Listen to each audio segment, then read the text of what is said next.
Hi, I want to tell you a little bit about this book, I Walk to the Moon Every One Way, because it is a special book. And before I do, I want to tell you just a tiny bit about myself and who maybe should or shouldn't read this book. As you can see maybe from my bookshelf back there, I've read a lot of books. I also, maybe you can see behind my ear is my meditation cushion. I've been meditating for a long time, and I've read a lot of books, a lot of spiritual books. This book definitely stands out. Um, so before I tell you why, who probably would or wouldn't like this book, um, I don't think if you're someone that Ed Carlson is definitely an unusual person, and as far as I can tell, I'm not quite sure exactly if he has a coherent spiritual kind of system except to believe in love and goodwill and the heart.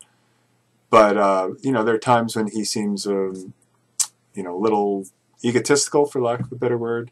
But Ed's kind of big in every way. He's big heart, big ego. But is definitely a special person, inspiring person.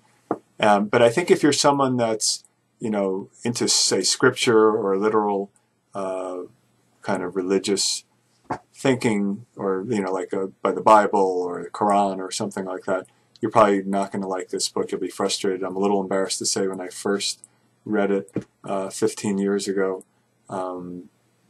I was, a little turned off because it didn't fit into my paradigm what I thought a good Buddhist should be, but I was still quite moved by the book.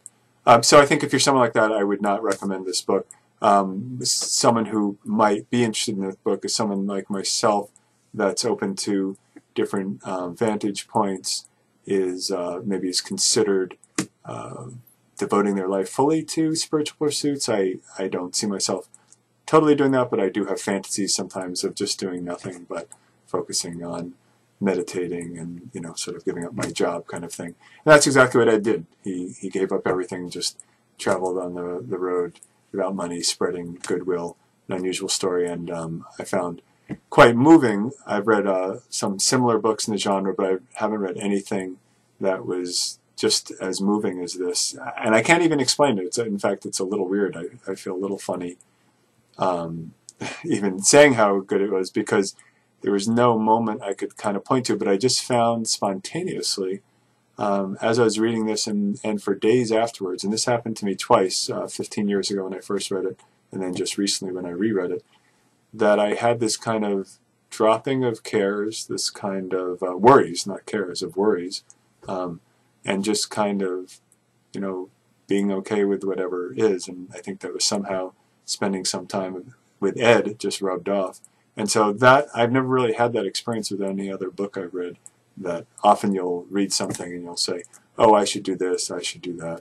Or in this case, it's just kind of a spontaneous relaxation that came over me as I read the book and lasted for a few days. And so for that, I recommend it. Hope you enjoy it, and be well. Bye.